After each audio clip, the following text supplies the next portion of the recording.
The road to WrestleMania is heating up, and it looks like Brock Lesnar is gonna keep winning. It also looks like this week AEW Dynamite could see a debut that will change everything. This is WrestleRound, bringing you today's top 5 wrestling news and rumors. So make sure you guys have those notifications turned on, and let's get right into it. One of the biggest things coming up this week is AEW breaking the forbidden door once again, or so Tony Khan is teasing. We don't know who's gonna be showing up on AEW Dynamite, but someone will, and this is being hyped up to the max. Even in a new TBS commercial, it hypes AEW Dynamite show as one that could change everything. So surely this surprise is going to be huge, and one of the most likely names to be debuting is Jeff Hardy, especially because AEW definitely seems to be dropping hints about him joining the promotion soon. Matt Hardy referenced his brother in a promo a couple of weeks ago on Twitter. He hinted that things may be changing and that he might need to take things to the extreme. And now the Young Bucks have updated their bio, and it reads,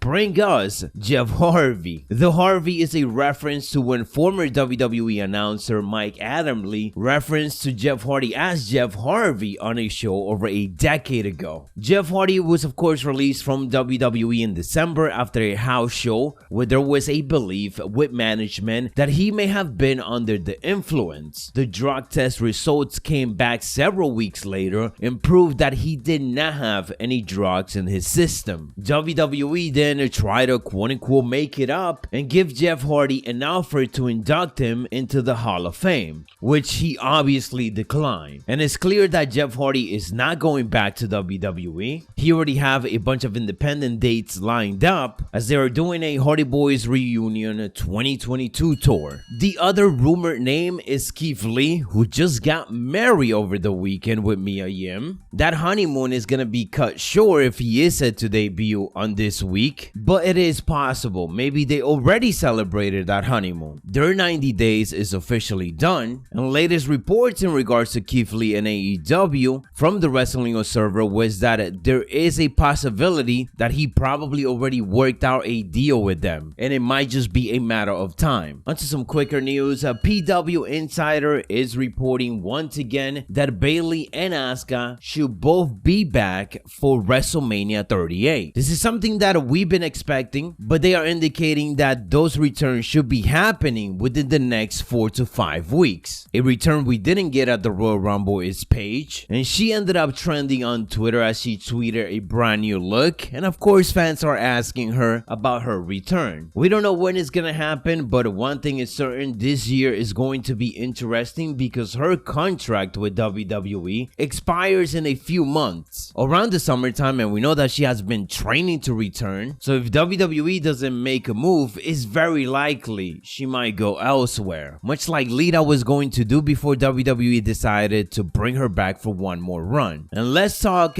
Royal Rumble alongside some potential spoilers for the Elimination Chamber. One big question is what's going to be happening between Roman Reigns and Brock Lesnar. They're going to be going at it, but WWE right now is teasing a title for title match. And in an updated report, the Wrestling Observer newsletter indicates that several members of the WWE creative team are under the impression that Vince McMahon will approve of a title versus title match between Brock Lesnar and Roman Reigns. And it looks like that's where they're headed, especially after this week's SmackDown, as once again they are referencing the title versus title match, but it's not going to be a unification. Paul Heyman even indicated that it's more of a winner takes all type of match. So that more or less gives it away what they have planned. They're gonna do pretty much what they did with Becky, winning both belts, carrying both titles, and then eventually losing one of them. If they were gonna do a unification, they would have promoted as such already. But with Paul Heyman making that clear, that instead it's a winner takes all, then both of those titles are not going anywhere. Now, of course, for any of this to happen, Roman Reigns needs to defeat Goldberg, which he likely will, and then Brock Lesnar needs to win the Elimination Chamber and win the title. And then surely Roman wins both titles at Mania, because Brock Lesnar been full-time. I feel like he's not gonna have any more dates on his part-time contract for the rest of the year. How is he gonna handle a schedule with 2 titles? But who knows, because at the same time, he has been working almost full-time. Maybe he missed the fans and he actually trying to go all out right now. Something that we won't see at WrestleMania. WWE already canceled a big plan and I was excited for it. Just a week ago, Kurt Angle confirmed that he was going to be back and working a storyline for a short period of time heading into WrestleMania. Now he ended up confirming that he actually went to the Royal Rumble. They were supposed to set up a short program, but they ended up canceling it at the very last moment. He revealed that he was set to return for a 3-week storyline before WrestleMania 38. He did not say what that was going to be. He also did added that he was not going to get signed by them once again. This was simply said to be a couple of appearances for him so that they could build something up. There's still some time before WrestleMania, so it would be cool if WWE still gets him and do whatever it is that they wanted to do. Anyways, guys, that is all the latest of wrestling news. If you enjoyed or found it informative, make sure to turn on those notifications, stay savage, and I'll catch you on the next one.